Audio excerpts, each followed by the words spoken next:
Hello, everyone, and welcome to the Generation Lyme Podcast. My name is Jesse Ruben. I am a co-founder of Generation Lyme, and I am here along with fellow co-founders Jennifer Hoffmann and Brooke Stoddard. Shout out to Haley, our other co-founder, who couldn't be here because she is busy and very important. Generation Lyme is a community for anyone who is impacted by Lyme disease. We tell patient stories, we host meetups, and we also have, as you know, because you're listening to this, a podcast. If this is your first time listening, welcome. If you are a returning champion, welcome back. If you would like to rate us and review us 5 stars, that would really help us. And please spread the word. We would really appreciate it. Every month we get together to discuss the previous month's monthly topic.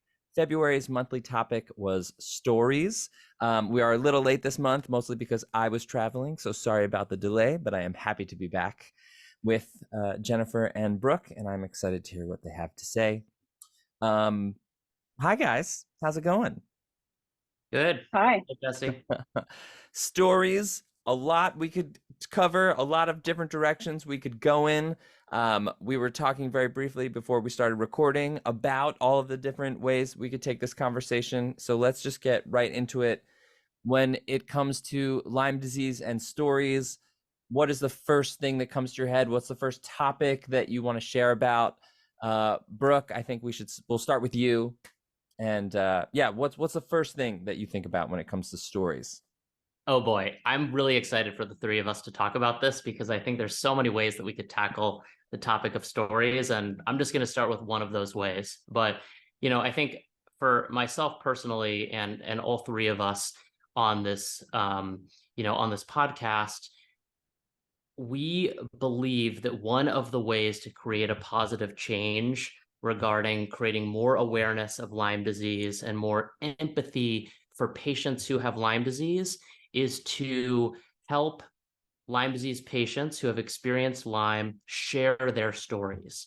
And on a personal note, I feel responsible for sharing my own story as to achieve the same mission, which is to help people understand what Lyme disease is like when you have it, and to help people who might not have Lyme disease to care about helping other people with Lyme disease too, whether that's in a supportive role or could even be policymakers helping to create legislation or, sort of push greater funding to help solve the Lyme disease problem in the US and abroad. And so before I go too deep into this, I would just want to try to wrap this up with a bow. But I think one of the best ways that we can achieve change and to solve the Lyme disease problem for a lot of people is by sharing the very human stories of what it's like to have Lyme. Because when stories are told, that's sometimes how you get people to care on an emotional and really human basis. Yeah, I think that's a great point. I think it can be really easy to dehumanize patients, and that's why so often people who have chronic illnesses or that don't fit into neat little boxes get dismissed and are told that they're just making it up. And especially when you're dealing with politicians and all the stuff that we talk about all the time, when we talk about us as a group, yeah, it can be really easy, I would imagine, for a policymaker, out of sight, out of mind. That, it doesn't happen that often. It's not that big a deal. Whereas if you actually create a human touch and tell actual stories of actual people, it's a really great way to bring people into the cause. Jennifer, what are your initial thoughts on the subject of stories? Well, I totally agree with everything that you both just said. Not only that they're amazing tools to get people to care, but that through stories, you get people to know. Stories are one of the most powerful things that we have as humans. They've been fundamental to how we've progressed and connected with each other and built our histories since the dawn of time, right? Stories. I mean, we have. Well, we're going back, way back. This is what I think about when you dawn ask of me. humanity. No, I'm serious. I mean, we it. have, our whole world is built on stories.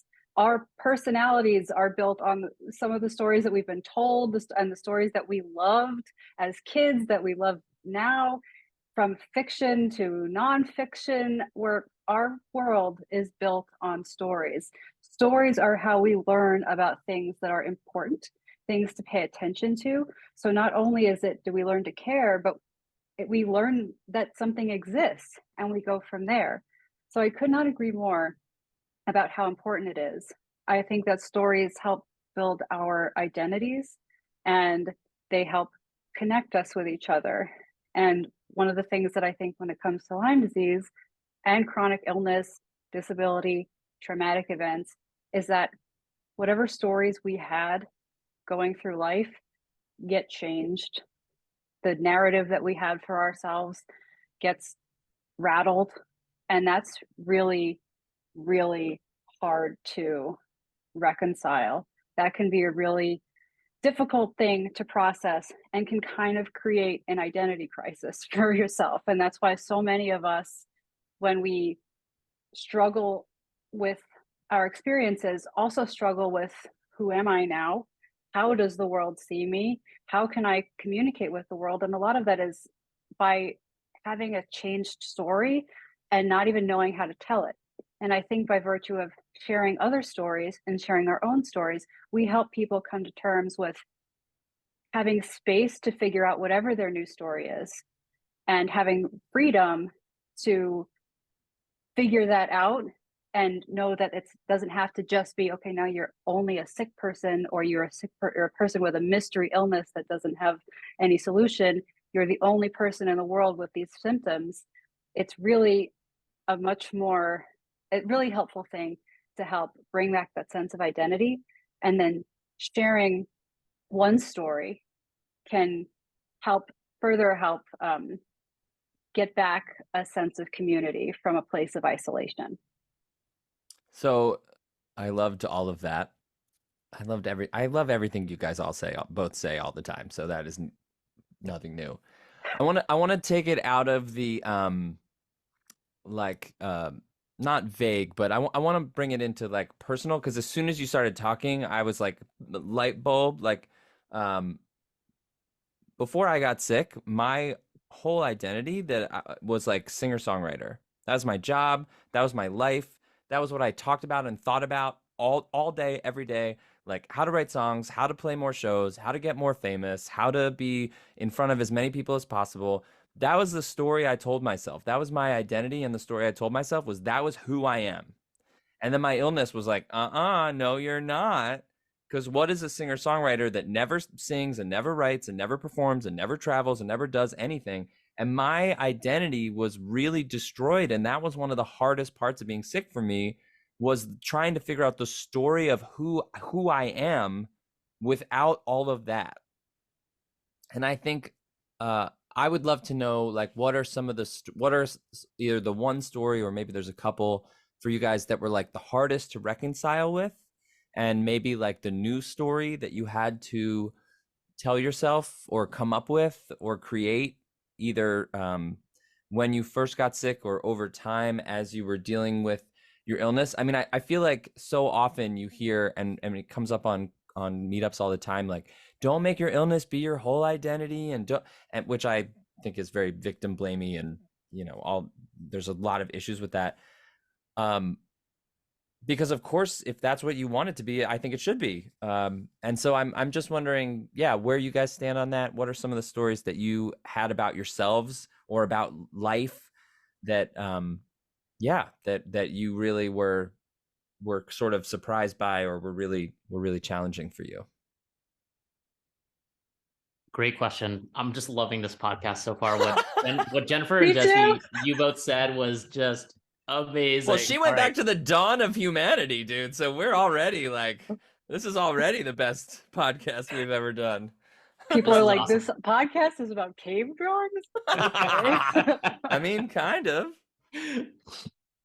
Well, we're a good trio. Okay. So you're asking an excellent question. And the first thing that comes to mind for me is when I became ill in 2010, which was about 3 years before I was accurately diagnosed with Lyme disease and babesiosis.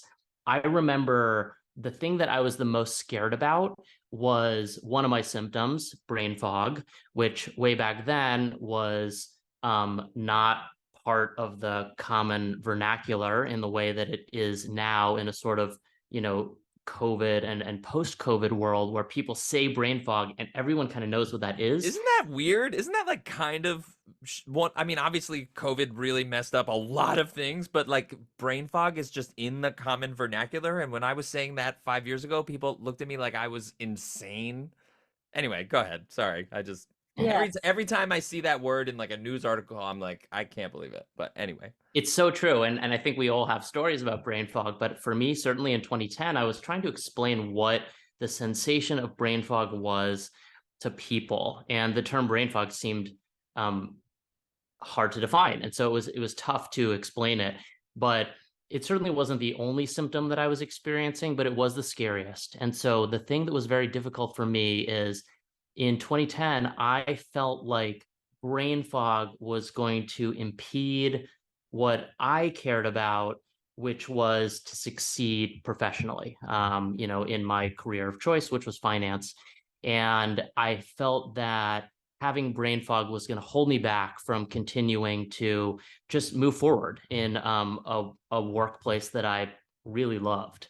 And so that in a way that was similar to what you were describing about how your illness got in the way of who you thought you were and wanted to be professionally as a musician.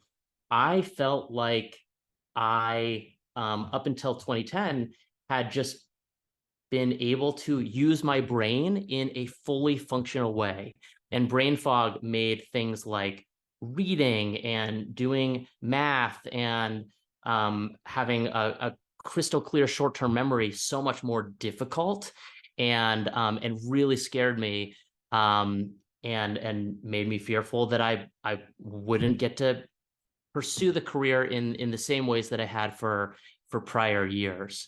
Let alone that it was very hard to explain what brain fog felt like to a doctor or to my coworkers or to friends and family. And so part of my identity pre-2010 was I want to succeed professionally and or in school, depending on where I was. And I needed a fully functional brain to do that.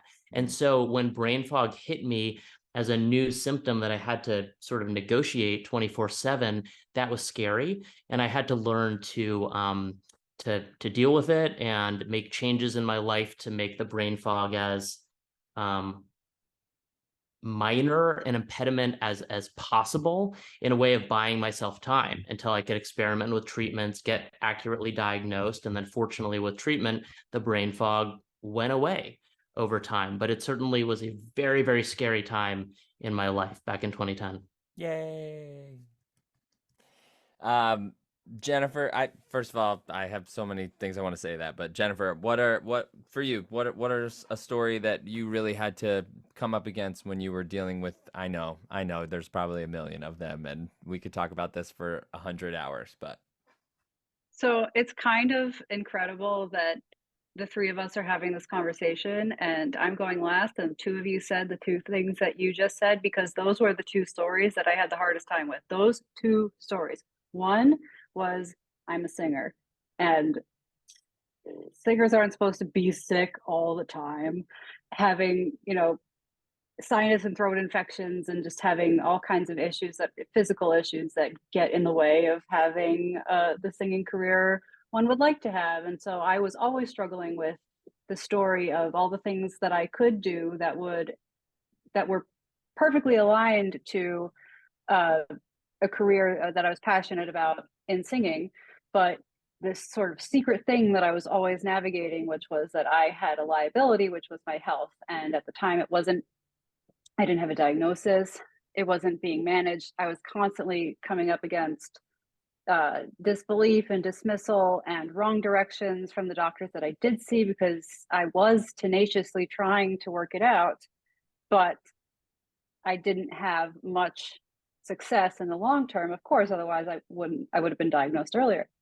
So that was one thing, and coming to terms with maybe I can't do this, or whatever, call myself this or something, that's still an ongoing, that was very devastating, or maybe I just have to put it away, or maybe I can't be the version of this that I wanted to be. That was very hard. Of course, that was devastating. And I'm just going to take a break. That was one. But through that, one of the things that I got myself that made me feel a little better while I was having some physical issues was that I would at least tell myself, well, at least I have my brain. And I think I've talked about that in other podcasts. And it's because I'd always been a person who did a lot of things at once. I had 2 majors in college. I'm interested in multiple subjects. I like to do lots of stuff. This I is have a all good very memory. on brand. This all tracks Okay. for you. Yeah. So, and I could do that by relying on certain things that came easily to me with my functioning brain, right? And I thought, well, at least I have that. And it was actually something that I said to myself often, and then more often as I got sicker, just to myself. I wasn't like announcing this to people because that would be really obnoxious. But eventually I started getting some brain fog, and that was really scary. I remember when the year I did get diagnosed, my infection was progressing very rapidly. And the year that I started Lyme treatment, it was moving things around, and things got worse before they got better, as I expected, but that didn't really change. Then just that I knew that would happen didn't make it any easier. Well, maybe it did, but it didn't change what happened. So I got a cold and forgot my phone number and got lost a block from my apartment. And then I started having brain injuries, and that really changed the way my brain worked on a fundamental level. And then I thought, well, I'm going to have to adapt even that one. And so coming to terms with these things and finding that my story would have to be an adaptable one, and that it's been an ongoing journey. And without taking too much more time, there is an ongoing part where, it's not, there's no end right now. I mean, I'm still alive, I'm still working on these things, but where I am with these things right now is that I'm coming to terms with my story being one that does encompass all of the things that I do, instead of trying to be just one of them and struggling with either missing the other aspects that I want to include in life, or struggling to be the perfect version of that thing because I have health issues or whatever.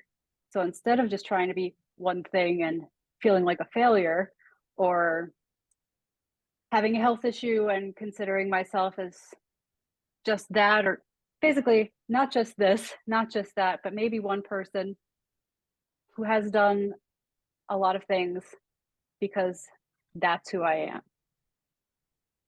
That's what I'm trying out. Yeah. I mean, it's definitely who you are. I don't think anyone would argue that. I would have argued it. I think this topic is so appropriate, especially from Jennifer, because I feel like before you joined our board, you just had this whole, like, I was going to say secret life. It wasn't a secret. It was just your life. We just didn't know about it, of like being an opera singer and traveling and having this whole other life before you joined us and, started doing all these things. So I mean, I think that's all really interesting. I was thinking about something while you guys were talking, and it's and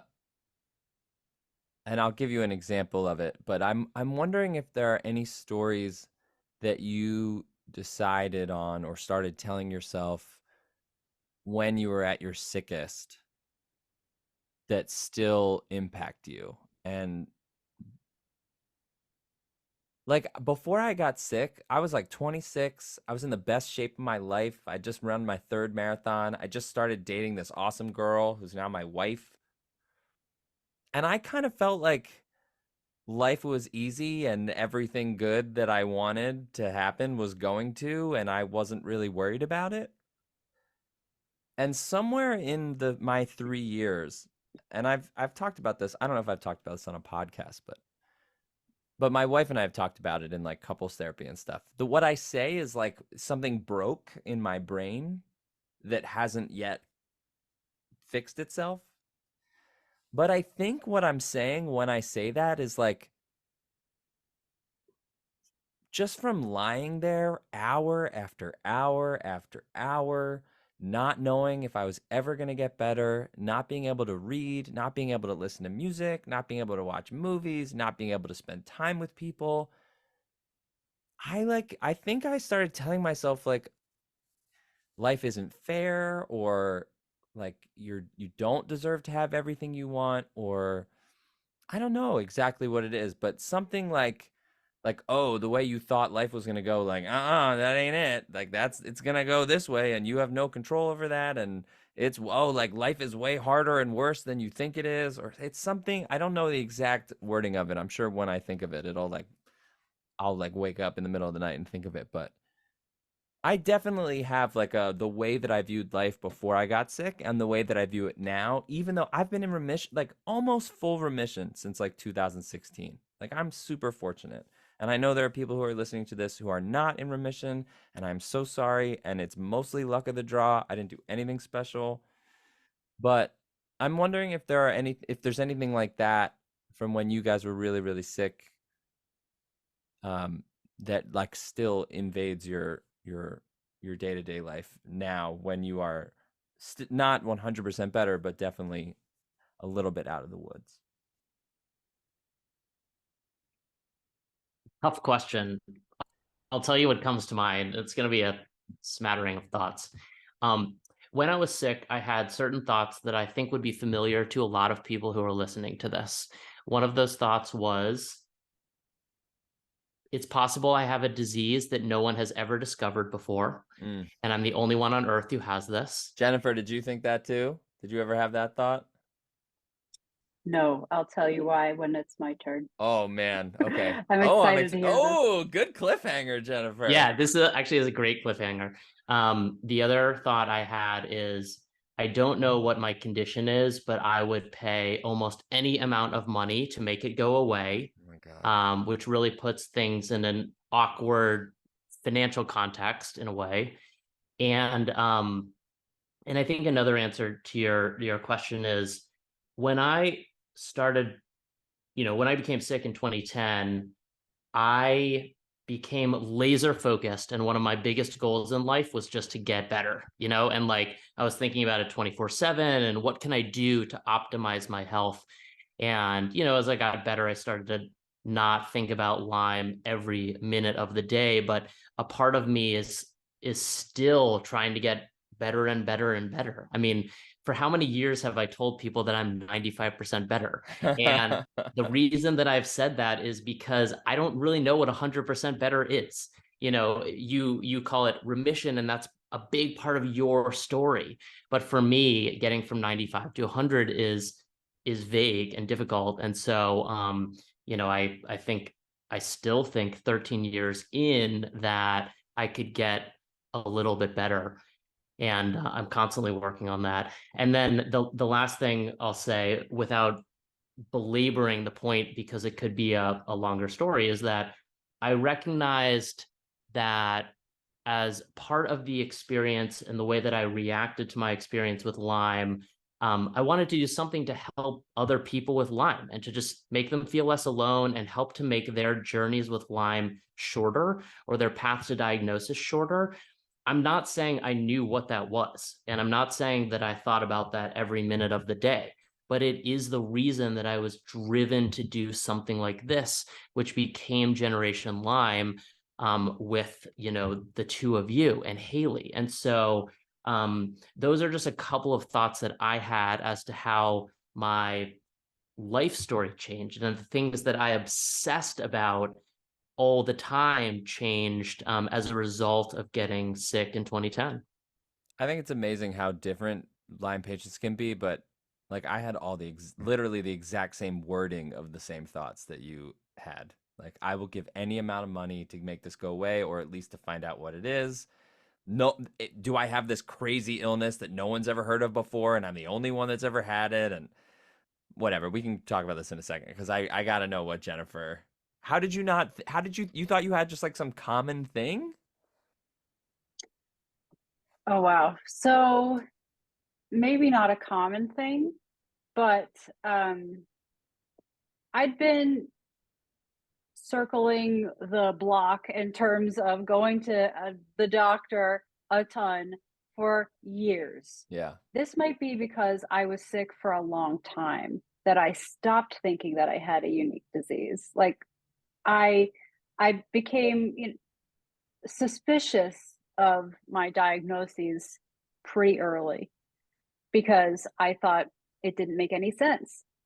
And the more that I got diagnosed with isolated conditions, so something that just affects one organ, but is just isolated there. Meanwhile, the rest of my body is suffering, but we're just going to go to this one doctor, it's one specialist, and talk about this one organ. Now I'm going to head over to this other doctor and talk about my allergies and how they're all messed up. Then I'm going to go to another doctor and talk about how my jaw doesn't work. And then I'm going to go to this other space and talk about how I don't sleep.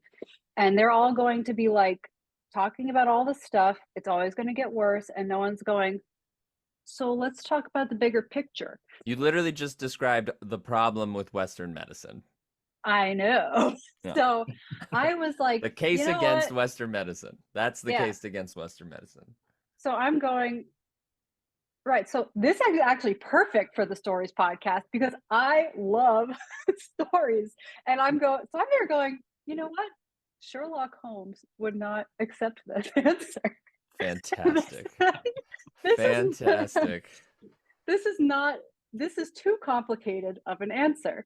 There is definitely a simple solution that we are not reaching, that I am not being told, but that must exist. I even had my primary care doctor tell me, we know that there are people like you out there, but you're just ahead of medicine. And I thought, no, I'm not. But at least that's at least a little bit honest. Like that, even that would be refreshing for a lot of people to hear. It was better than what other people have heard and other versions of the thing that I've heard, like it's all in your head, you, etc., or this thing only happens to girls who are, whatever. You don't have to go there. But I thought, I don't think I'm ahead of medicine. You're right on time. I think I'm ahead of you, but I'm just Tell me you said that to the doctor. Tell me you said that to the doctor. I did. Oh, fantastic. And I was like, fantastic. And that was actually someone I went back to with my positive IGeneX positive Lyme and co-infection results, because he had tested me on a Western blot at the time and that was negative then, but I had like a wildly raging positive case of ehrlichiosis and babesiosis and a couple bands for Lyme and Bartonella, and I was like, so CDC guy, and he was like, yeah, and I was like, okay, yeah, I'm not ahead of medicine. And it's not a mysterious, So I was looking for something that I eventually found. And, but to answer your broader question, there was a lot of story changing that happened. A lot of it's very similar to what you both have described. It probably got dark before it got better, but what also helped was it was a little different because I was sick for a long time. So it wasn't like I just got sick and everything changed. It was my health deteriorated over a long time. So in the beginning, I thought, when I started to have health problems. How old were you? I don't know, forever. Like 5? Like, yeah, I mean, I started to get migraines when I was in elementary school, and then I got horrible allergies growing up, and then digestive stuff, and growing up until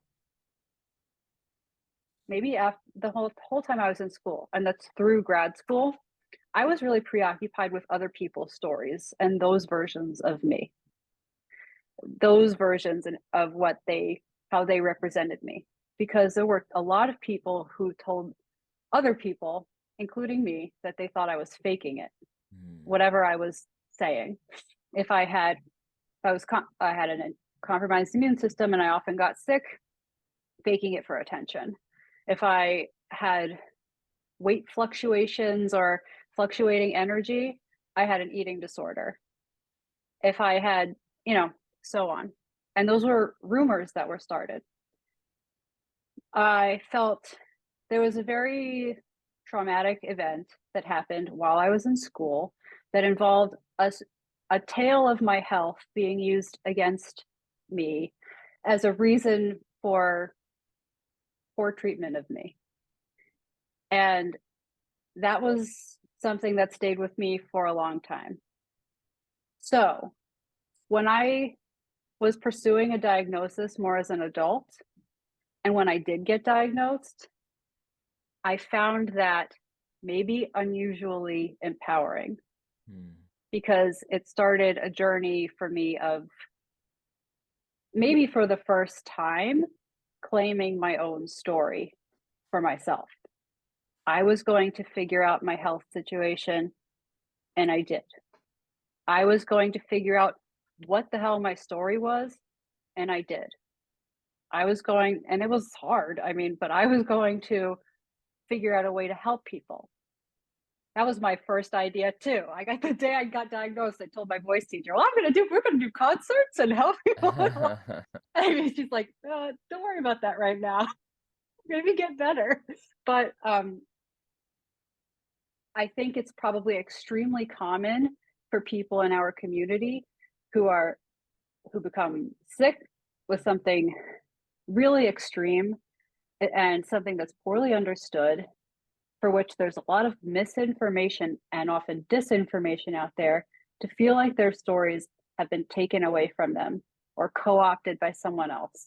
And I just want to say, no one has the right to take your story or tell your story. Your story is yours. It's just like what Jesse was saying. If you want to identify as being sick, that is totally your right, and there's nothing wrong with that.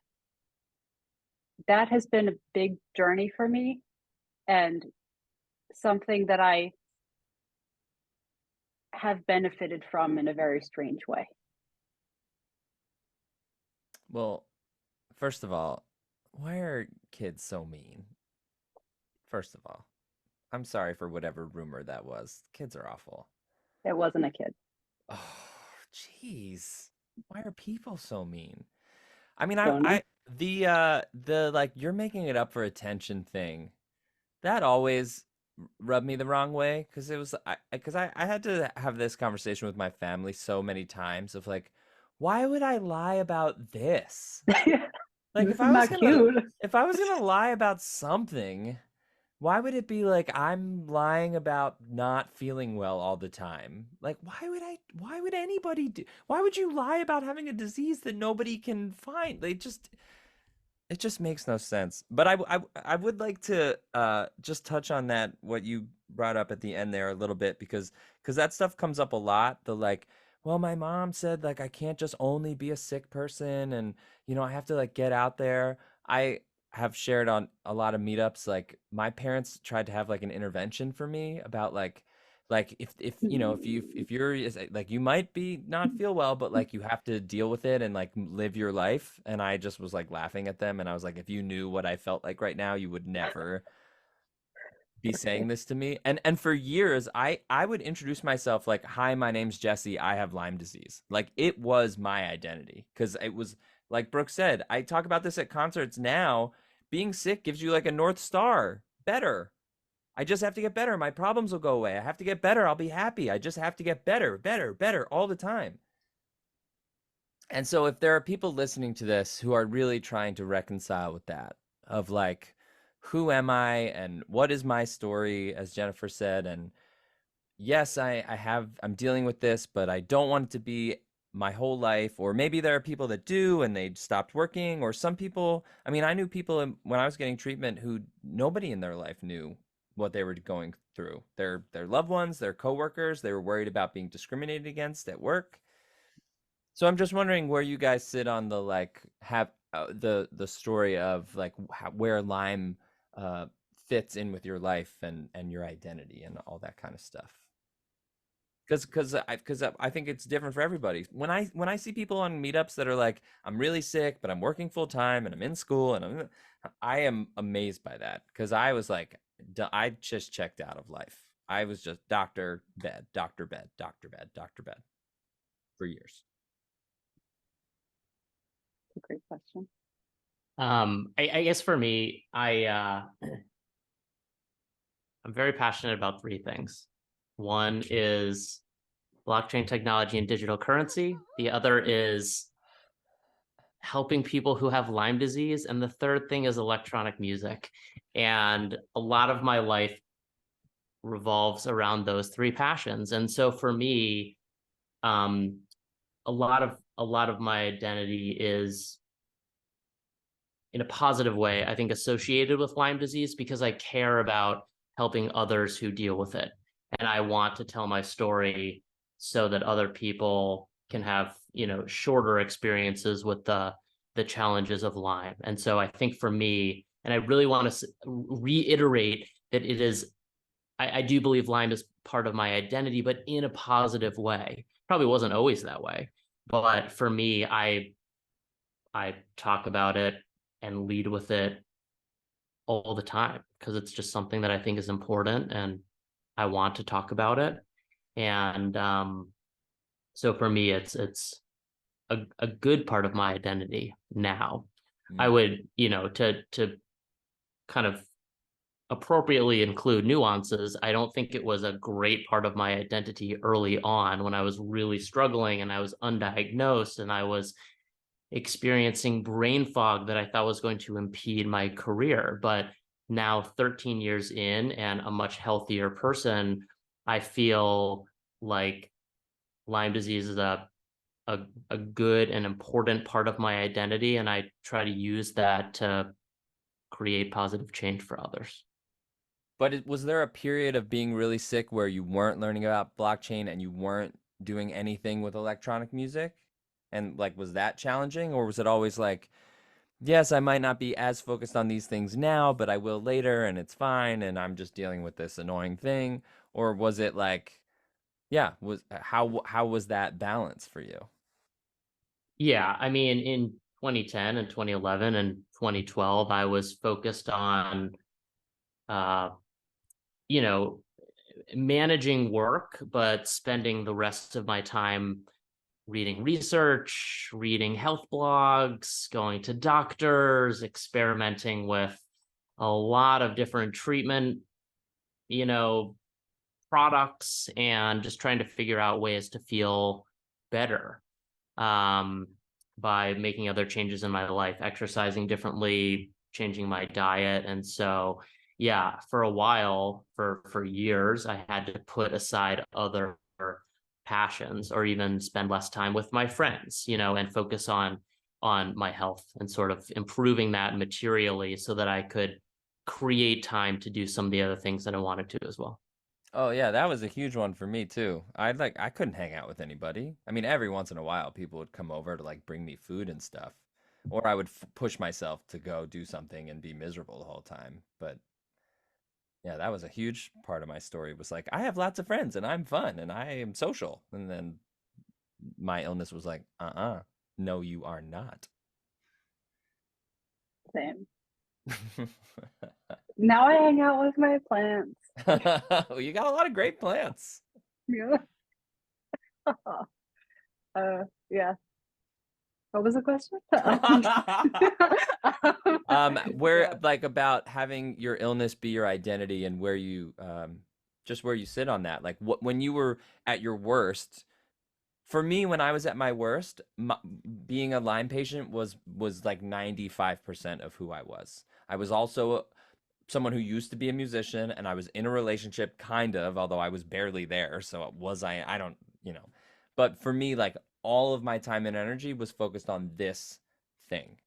So I'm wondering for you, as someone, obviously it's a little different for you because you have been sick since you have memory. So it's not like you have a before and after like some people, like I do, like it seems like Brooke does. So I'm just wondering, like when it comes up with the topic of like, don't let your illness be your whole personality. Don't let your illness be your whole story. Yeah, just what your thoughts are on that. I know a lot of people who talk about illness a lot, who are really interesting, who have a lot of great things to say, and I would not count any of that out. So that's kind of a keep that kind of advice to ourselves, shall we? But I actually have this theory that there are periods in everyone's experience with Lyme disease, maybe other illnesses too, but let's just say Lyme and tick-borne disease, where it's really beneficial and part of it's like weirdly healing, most supportive of best health, to embrace the identity of being a Lyme disease patient. I think that can be a stage that's kind of like an observable pattern almost, that there are people who are, I'm doing this, I am this now. It's part, maybe it's like a acceptance of in like a grief, or recognizing there's a problem or something like that, so you can solve it. There's something where when people there's tends to be, as I've observed, a time when people embrace it and a time when people want to push it away. And I think they're both valid. I think that they serve different people, and I think they serve those different people at different times. And I think that whatever people's choices are valid, and that they're allowed to change their minds. For me personally, I definitely did not want the identity of a patient of any kind for the longest time, even though I knew I had health problems. And then, yes, there was a time when stuff started hitting the fan and I got a diagnosis. And at that point, I was both relieved and like Inception music playing in my head, because I knew that I'd done enough. I did research and I saw that Lyme disease was going, and these co-infections were going to be very difficult to deal with for so many reasons, that I was entering, it could have been maybe out of a frying pan into a fire for a while, because I was probably going to get worse before I got better, and I did. And it was going to take a while to figure out the right treatment for me, and that was true. And during the figuring it out process, the neurological stuff got a lot worse. So I didn't want to identify with any of that before it became beneficial to me to self-identify and reach out to others. Because by identifying myself, I could connect with other people.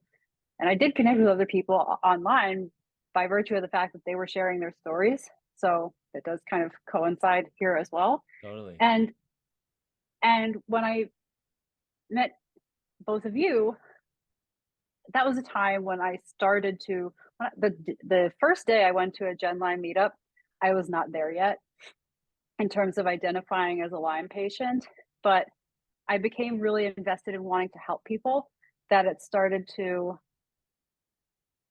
help me embrace that part of my life, because I was able to channel it in a positive way. And that also helped me embrace the topic and the need to heal. And so that was pretty positive. And then there was a time last summer when I was going through SOT and I felt it working, and I felt it kind of expelling, some of these bacteria, that I felt like I'm suddenly feeling this change that I don't want to identify the same way. Maybe it's temporary, and it was temporary, but it was just because it was kind of going along with this thing that was happening inside me. Like I had developed an allergy to it to kind of support my healing. And that's where I developed this theory about our community's experiences of it too. So I talked to a fair amount of people. But yeah, I think there's a place for all of it. So when you first came to a Gen Lyme meetup, you did not relate to yourself as a Lyme disease patient. I mean, I did, but I wasn't like, yeah. I mean, I definitely wasn't either. But I was like, yeah, kicking and screaming, kind of. Kind of. I mean, I thought everybody was lovely, and I thought it was necessary, and I had already read every book I could get my hands on, to the extent that my reading was probably slowed down by that I'm point. amazed you could read. Well, I read like my time was running out, because I guess it was, and And yeah, but I did. I sat down and I read all these books, and it was kind of crazy. And I read all this online stuff and as research and health logs, just like Brooke. And I had my own notebook of putting things together and plans and stuff. And but I was still, there was the identity that I could have of me in the medical sense, but me in the social sense. I'm a Lyme patient. I go around talking about this. I socialize this way. I'd only experienced that in an extremely negative way Yeah. in life until I came to a Gen Lyme meetup. So I came kicking and screaming. I didn't leave that way. I left very happy and surprised. So we're And here we are. So yeah, so I was gonna say, so That's amazing. we're like, hey, come join our board, and you're like, I don't even want to come to this stupid meeting in the first place. I love that. I love that that was happening. That's sort of how it happened. Not really, though. No, I know. I'm just kidding. I guess I'm wondering, what are like the types of stories that you feel like are missing from from our community, that you feel like if quote unquote non-Lyme people heard, it might make a difference? Or what are just some types of stories that you think should be being told in our community that aren't? What's missing in the Lyme story universe, expanded universe? The cinematic universe. Yeah, the Lyme disease cinematic universe. If we had one, we could really move this along faster. Seriously. Brooke, do you want to go? Since I was just talking a lot. No, I was offering you the first. So polite. They're so polite. Go for it. Actually, yeah, you first, Jennifer. Okay. I'll go second. All right. Thank you. I think we need far more diversity in the way we represent the Lyme disease experience. That is not that is a layered issue, but it's a problem that really shouldn't be, for a lot of reasons. There are a lot of barriers to access, and the community is overwhelmingly pretty white and privileged, and those are not necessarily the same things. Those are different privileges, but they are privileges that overlap. And we all know that Lyme disease ticks can bite anybody, and it would be very powerful to be able to reflect our full numbers by including all stories. It would help everybody to be able to include more information, and it would obviously help a lot of people who are poorly represented in the stories that are currently shown, but who we know are dealing with this set of illnesses, these tick-borne diseases. So for me, I would say that's at the top. And for the rest of it, just more stories. One thing I think we struggle with stories is that everything is in hindsight, and it's a little different than, they present as a little different than real life. The way I thought about sharing my own story was like, I can't do this because I'm reading everybody else's stories or hearing them like they're tied up in a nice bow. Yeah. Every step has meaning. You know, it seems like it does come out of a cinematic universe almost. The way I experienced it was really different, you know. Yeah. I did, and it's really hard to communicate that, because that's not how most stories get shared, and that's okay. I think realizing that and finding creative ways and really honest ways to share, and knowing that your story doesn't have to be perfect or even complete, kind of taking down that barrier a little bit for yourself, can be helpful in getting it out there, because it is really relieving to get that off your chest if you can. Yeah, I love that. Brooke? I love that too. Yeah. What are like some Beautifully types of stories, or an underrepresented group that you feel like we need to be doing a better job of hearing from when it comes to All right. to the Lyme? Well, I'm glad you asked this question, because I was worried we were running out of time. And there were two things that I wanted to say, and I'll say them as concisely as I can. The first is, if you're listening to this podcast and you have shared your story one way or another, for example, on a social media platform like Instagram or Facebook or TikTok or Twitter or a podcast, or you have told your story orally to someone in your life or sent an email about it, I hope you feel really proud of that. And you should, because it's so hard to tell your story and to try to get other people to understand. But as Jennifer said earlier in the podcast, your story is yours and it matters so much, and it helps people to care about solving the Lyme disease problem around the world and in the United States, and it helps to create empathy and create positive change. So for all of you listening, seriously, thank you so much. I think that all of you sharing stories is just such a big deal. And I'm personally grateful for it, and just wanted to say thank you to anyone listening. And the second thing is, I also feel like there is more sharing of stories from an individual perspective today in 2023 than certainly existed in 2010, when I was really looking for stories of people who are experiencing That didn't the exist. same things that I was experiencing. And so the prevalence of stories has increased over time. And I also believe that Generation Lyme has played a part in facilitating that and inviting patients to share their stories through our Instagram account, for example, since 2017, when even then it was a relatively newer idea.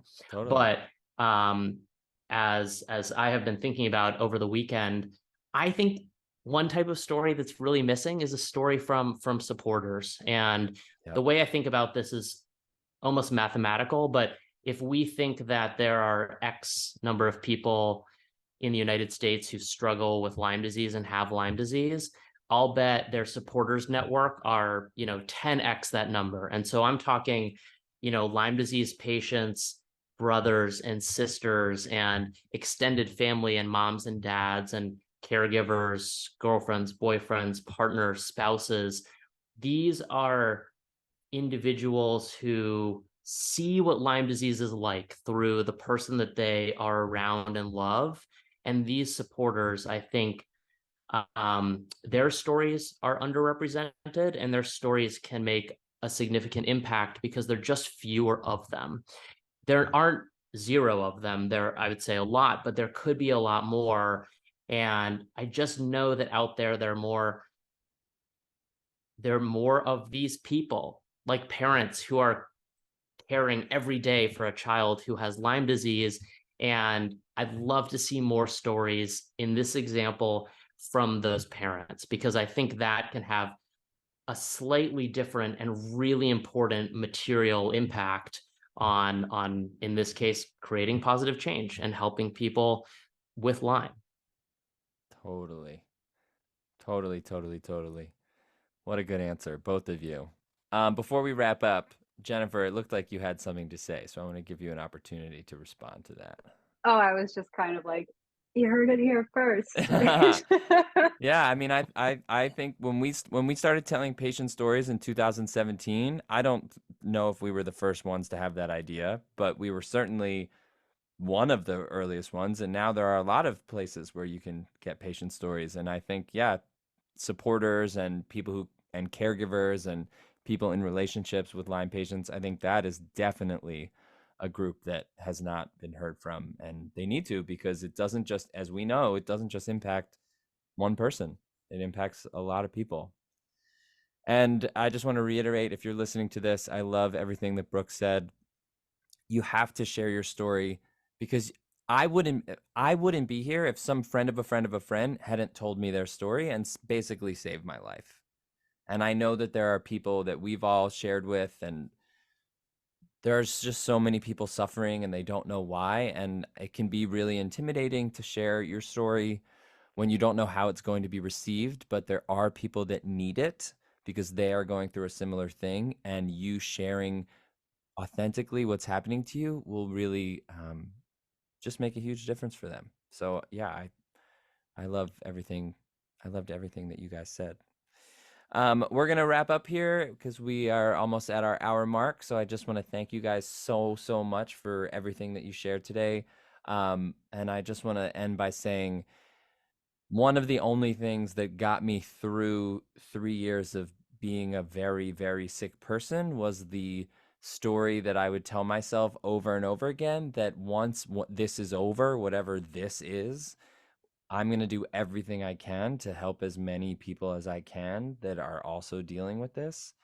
And I am so grateful for the work that we do. And I'm so grateful for you guys and Haley, because without you, I wouldn't be able to be a part of it. So I just want to personally, on a personal note, just thank you guys for the work that we get to do together, because it's honestly some of the most rewarding aspects of my life are Generation Lyme stuff. And yeah, I just love that we get to make this thing and figure out ways to make people's lives better. And I do not want to take that for granted for 1 second.